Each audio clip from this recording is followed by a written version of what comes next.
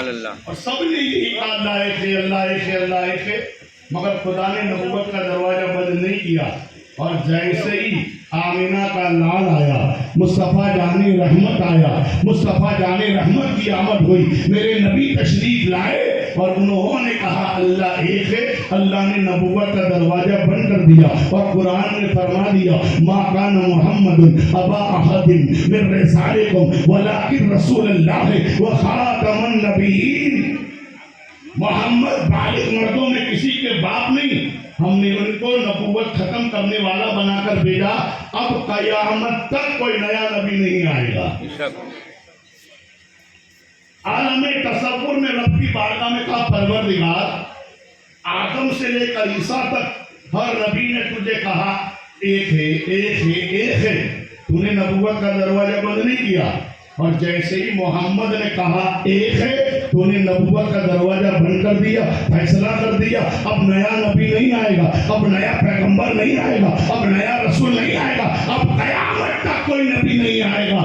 میرے دوستو نیا، میرے دوستو بات کیا ہے؟ تو رب کی مشیت نے جواب دیا بات یہ ہے سب نے کہا ایک ہے، مصطفیٰ نے بھی کہا ایک ہے، مگر سب کے کہنے میں اور مصطفیٰ کے کہنے میں یہ فرق ہے. سب نے بن دیکھے کہا، سبحان اللہ. آدم نے بن دیکھے کہا، موسیٰ نے بن دیکھے کہا، داؤد نے بن دیکھے کہا، ابراہیم نے بن دیکھے کہا. جس نے کہا بن دیکھے کہا میرا مصطفیٰ ہے، جس نے مجھے دیکھ کر کہا ایک ہے. سبحان اللہ. اس لیے جب تک کوئی دیکھنے والا نہیں آتا نا تب تک میرے دوستو ہم اس کی بات کو قبول نہیں کرتے. مثال کے طور پر بہت مشہور بات ہے، یہ الگ بات ہے کہ آج روزہ نہیں رکھتے وہی اتنا چاند پہلے دیکھتے ہیں، تھوڑا کیوں جان بس. مگر چاند کی گواہی کے لیے شریعت نے کیا کہا کہ جب بھی چاند دیکھنے والا آ کر یہ کہے کہ چاند ہو گیا ہے اس کے لیے میرے دوستوں گواہ طلب کیے جائے. ہمارے یہاں دستور ہے، اصول ہے، طریقہ شریعت نے سکھایا ہے.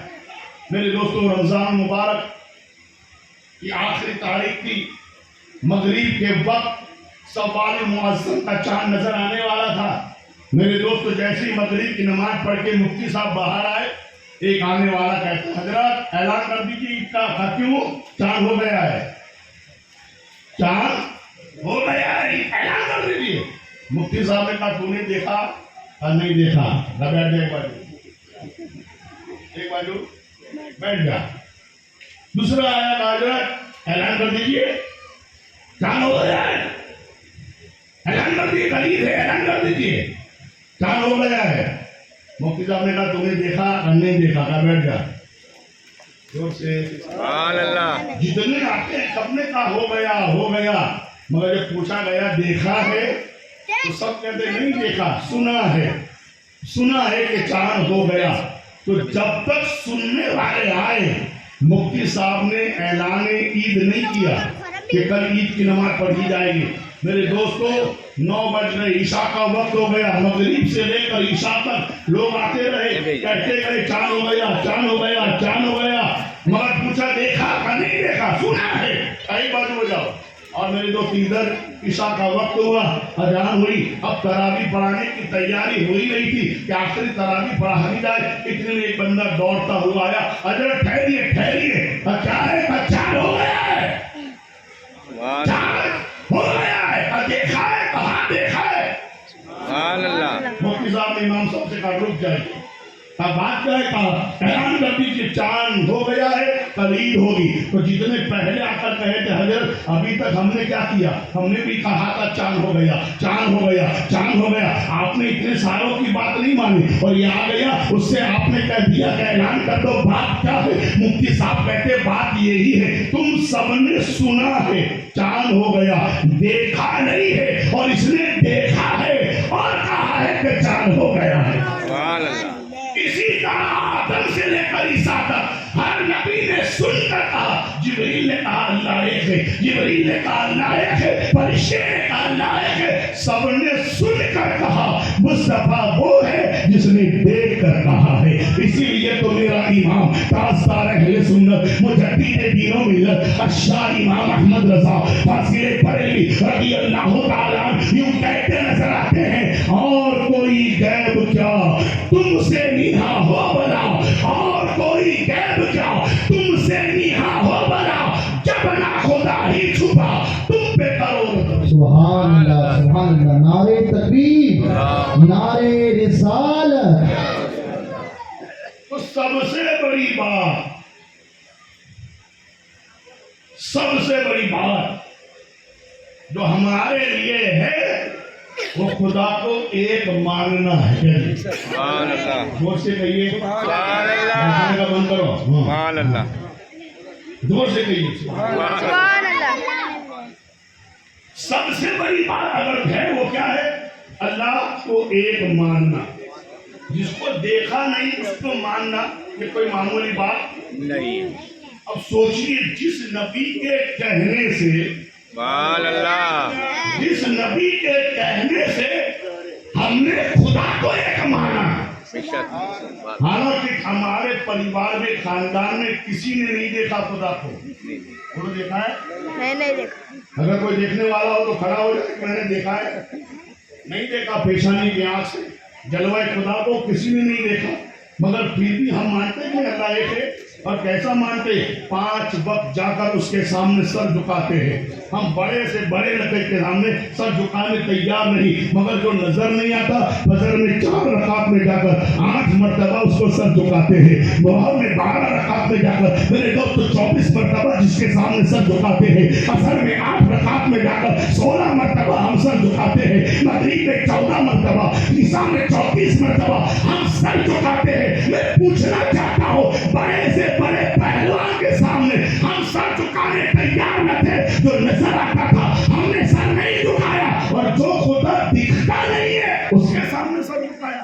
بے شک، سبحان اللہ، جو نظر نہیں آتا ہے پھر بھی ہم اس کو سر جھکاتے۔ فجر میں 4، ظہر میں 12، عصر میں 8، مغرب میں 7، عشاء میں 17 بار میرے دوست تو جاتے ہیں اور 17 رکعت میں ہر رکعت میں 2 بار اس خدا کی بارگاہ میں سر جھکاتے ہیں، اپنی ناک کو زمین پر رگڑتے ہیں، پیشانی کو ہاتھ پر رکھ دیتے ہیں۔ اتنا مانتے ہیں، اتنا مانتے ہیں کہ میرے دوست بغیر وضو کبھی مسجد میں نماز کے لیے کھڑے نہیں ہوتے۔ بے شک، بے شک، سبحان اللہ۔ اگر ہمیں وضو بغیر نماز پڑھا دوں تو نہ متولی کو خبر پڑے، بولو، نہ مقتدی کو خبر پڑے، بلکہ بڑے سے بڑا مفتی بھی پیچھے خبر پڑھو تو اس کو بھی پتہ نہ چلے کہ امام صاحب کا وضو ہے کہ نہیں۔ مگر آج تک مجھے بتاؤ، عالم مفتی محدث کی تو دور کی بات ہے، آج جاہل سے جاہل انسان بھی بغیر وضو کے نماز کے لیے کھڑا نہیں ہوتا ہے۔ بے شک، بولو، جاہل سے جاہل انسان بھی بغیر وضو کے نماز کے لیے کھڑا نہیں ہوتا ہے۔ کیوں؟ اس لیے کہ اس کا ایمان اور عقیدہ کہتا ہے کوئی دیکھے یا نہ دیکھے خدا دیکھ رہا ہے۔ سبحان اللہ، زور سے سبحان اللہ، مفتی دیکھے یا نہ دیکھے، مولوی دیکھے یا نہ دیکھے، مقتدی دیکھے یا نہ دیکھے، متولی دیکھے یا نہ دیکھے، ٹرسٹی دیکھے یا نہ دیکھے، کوئی دیکھے یا نہ دیکھے، میرا خدا دیکھ دیکھ رہا۔ اب جس خدا کو اوپر تمہیں اتنا یقین ہے کہ وہ دیکھ رہا ہے، آپ نے نہیں دیکھا اس کو، مگر کس نے کہا؟ مصطفیٰ نے کہا، بے شک، آمینہ کے لال نے کہا، محبوب کردگار نے کہا، شفیع المذنبین نے کہا، قرآن نے جس کو طٰہٰ و یاسین کہا اس نے کہا، تو ہم نے کہا وہ خدا دیکھ رہا ہے، وہ خدا وحدہ لا شریک ہے، وہ خدا ایک ہے۔ اب اندازہ لگاؤ، جس نبی کے کہنے سے ہم نے ایک خدا کو مانا، سبحان اللہ، کیوں مانا؟ اس لیے کہ ہم جانتے ہیں کہ ہمارا نبی کبھی غلط نہیں کہتا، بے شک، ہمارا نبی کبھی جھوٹ نہیں بولا، اور اس کے لیے نبوت کی سب سے بڑی دلیل میرے آقا مدینے کے تاجدار نے 40 برس کے بعد اعلان نبوت کیا، اور اعلان نبوت کرنے سے پہلے